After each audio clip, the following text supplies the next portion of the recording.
ঢাকা বিশ্ববিদ্যালয়ে অনেক ভালো শিক্ষার্থী এমসিকিউতে অনেক ভালো করে কিন্তু লিখিততে পাস না করার জন্য কিন্তু তারা আর সাবজেক্ট পায় না বা তাদের পজিশন আর আসে না। সো লিখিততে কি পড়বো এটা বেশ গুরুত্বপূর্ণ। আসসালামু আলাইকুম, সকলকে ওয়েলকাম করতেছি, আমি মোহাম্মদ নজরুল ইসলাম। আজকে আলোচনা করব ঢাকা বিশ্ববিদ্যালয়ের অফিসিয়াল সার্কুলার অনুযায়ী লিখিত প্রস্তুতি। আসলে অফিসিয়াল সার্কুলার অনুযায়ী তারা লিখিত প্রস্তুতি কি পড়তে হবে, যে সিলেবাসটা দিয়েছে এই সিলেবাসটা একটু আলোচনা করব। ঢাকা বিশ্ববিদ্যালয়ের লিখিত পরীক্ষা পাস না করতে পারলে ভাই তুমি এমসিকিউতে যত মার্ক না পাও না কেন, আসলে কোনো লাভ নাই। সো লিখিততে পাস করলে আসলে তোমার পজিশনটা আসবে।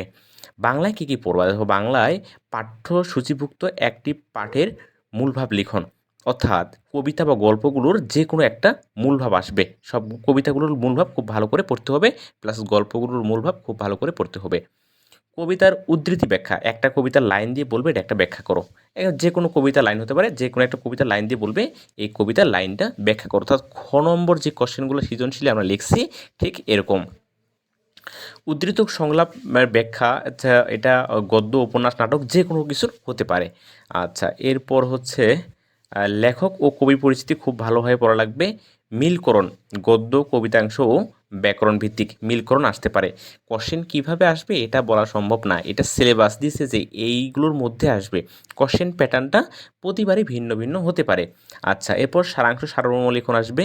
তারপর হচ্ছে বানান এবং শুদ্ধিকরণ। বানান শুদ্ধিটা আমার মনে হয় এইটা এমন একটা টপিক যেটা মানে বাংলায় ওতপ্রোতভাবে জড়িত। এমন কোনো পরীক্ষা নাই যেই পরীক্ষায় আপনার বানান থেকে কোশ্চেন আসে না।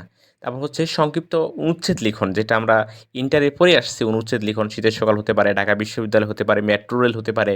তারপর হচ্ছে এরকম আসলে যে অন্তর্বর্তীকালীন সরকার, এরকমটা হতে পারে, যে কোনো কিছু হতে পারে। এটা হচ্ছে যেটা প্যারাগ্রাফ বলি আমরা সাধারণত। তারপর ব্যাকরণ সম্পর্কিত বিষয়াবলী, সংজ্ঞা, দৃষ্টান্ত, এরকম ব্যাকরণের কোনো একটা টপিক থেকে আসতে পারে। অনুবাদ অধিক গুরুত্ব পাবে, অনুবাদ খুব খুব গুরুত্বপূর্ণ, ট্রান্সলেশন খুবই গুরুত্বপূর্ণ। সৃজনশীল প্রশ্ন, বাগধারা, বাগধারাও আসে মাঝে মধ্যে, বলে যে বাগধারা অর্থ কী এবং বাক্য লিখো, এটা আসে। সৃজনশীল প্রশ্ন একটা অনুচ্ছেদ দিয়ে বলবে যে এখানের শুদ্ধকরণ বা হচ্ছে এটা বলতে কী বোঝায় বা শব্দের অর্থ, এরকম বিভিন্ন সৃজনশীল প্রশ্ন প্যাটার্নে হতে পারে।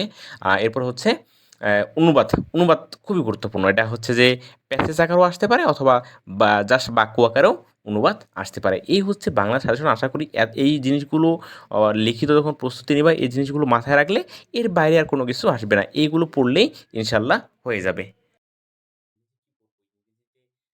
এরপর আসি ইংরেজি। ইংরেজি তো সবাই ভয়ে থাকে যে ইংরেজি, আল্লাহ ইংরেজি কী করব? ইংরেজিতে পারতেছি না, এবং সবাই এটাই বলে যে আমি যদি ইংরেজি পারি তাহলে ঢাকা বিশ্ববিদ্যালয়ে চান্স পাবো, ইত্যাদি অনেকগুলো রিজন দেখায়। আসলে দেখি ইংরেজিতে কী কী আসে।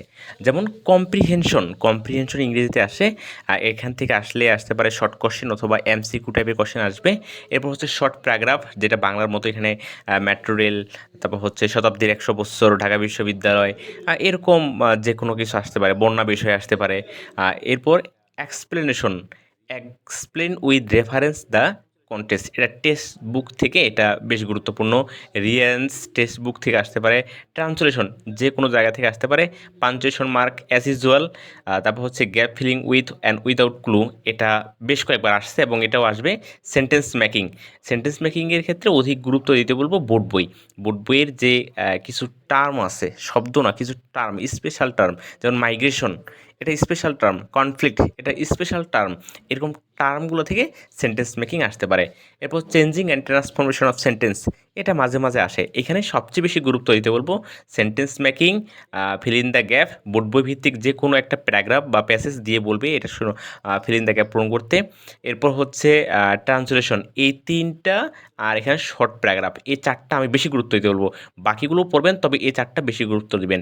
ট্রান্সলেশন, শর্ট প্যারাগ্রাফ, এরপর হচ্ছে উইথ ক্লু অথবা উইদাউট ক্লু, বোর্ড বই ভিত্তিক গুরুত্বপূর্ণ বি ইউনিটের জন্য, এবং হচ্ছে সেন্টেন্স মেকিং, এই কয়েকটা আমি বেশি গুরুত্ব দিতে বলবো।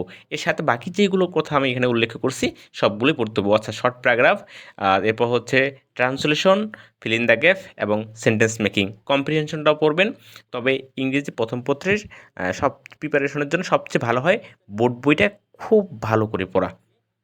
এখন বলবেন যে ভাই এখান থেকে তো হুবহু আসবে না।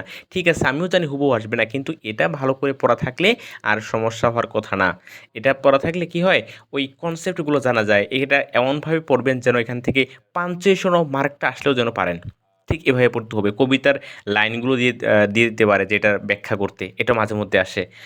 তারপর হচ্ছে শর্ট প্র্যাকট তো আসবেই। আশা করি এই টপিকগুলো খুব ভালো করে শেষ করলে আর সমস্যা হওয়ার কথা না, ইনশাল্লাহ পারবেন। তবে প্র্যাকটিসটা গুরুত্বপূর্ণ।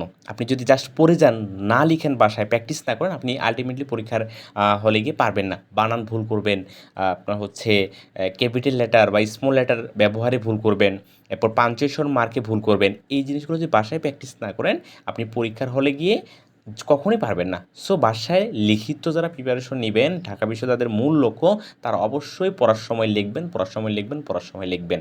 এটা মাস্ট বি। কারণ আপনি দেখা যায় যে একটা বানান যদি ভুল হয়, ওইটা কিন্তু আপনার কেটে রাখবে। আপনি পুরো জিনিস ঠিক লিখছেন, পুরো তথ্য ঠিক দিচ্ছেন, বানান ভুল গেছে, মানে আপনার ওইটাতে আর মার্ক পাবেন না।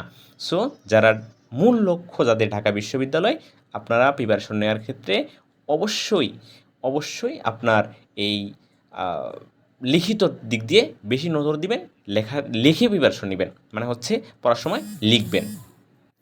আজকের মতো এখানে শেষ করতেছি, আর কথা বাড়াচ্ছি না। অন্য একটা ভিডিওতে আলোচনা করব। আশা করি আপনাদের যদি উপকার হয় এই চ্যানেল থেকে, তাহলে আমাদের এই চ্যানেলটাকে সাবস্ক্রাইব করে পাশে থাকবেন। সকলের জন্য শুভকামনা রইল। দেখা হবে বিজয়ে।